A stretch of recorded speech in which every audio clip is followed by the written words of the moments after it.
नमस्कार, मी पंजाब डक हवामान अभ्यासक मुक्काम पोस्ट गुगळी धामणगाव तालुका शिरूर जिल्हा प्रवीण. आजपासूनचा प्रत्येक शेतकऱ्यासाठी अंदाज देत आहे, कारण की सध्या शेतकऱ्याचं हरभरा गहू पीक आहेत म्हणून ते एक अंदाज देण्यासाठी देत आहे.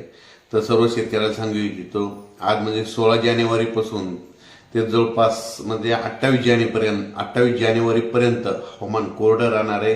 राज्यात कुठं पाऊस येणार नाही, त्याच्यामुळे काही चिंता करायची गरज नाही. पण एक सांगू इच्छितो, राज्यात आता म्हणजे जवळपास 28 जानेवारीपर्यंत दिवसा देखील थंडी वाजायला सुरुवात होईल, म्हणजे दिवसा गार लागायला सुरुवात होईल, म्हणून हा अंदाज लक्षात घ्यायचा. राज्यात 16 जानेवारीपासून ते 28 जानेवारीपर्यंत हवामान कोरडं राहणार आहे, म्हणून हा अंदाज लक्षात घ्यायचा. रात्रीच्याला खूप थंडीची लाट राहणार आहे, थंडी जास्त वाढणार आहे, पारा जवळपास काही काही ठिकाणी 10, 11, 12, 13 पर्यंत येणार आहे, म्हणून ही अंदाज लक्षात घ्यायचा.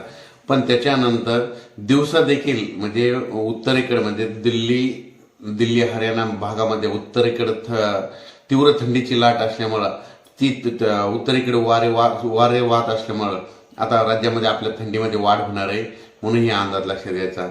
परत राज्यात जर अचानक वातावरणात बदल झाला तर लगेच एक मेसेज दिला जाईल.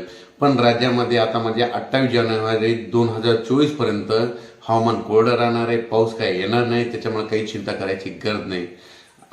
धन्यवाद.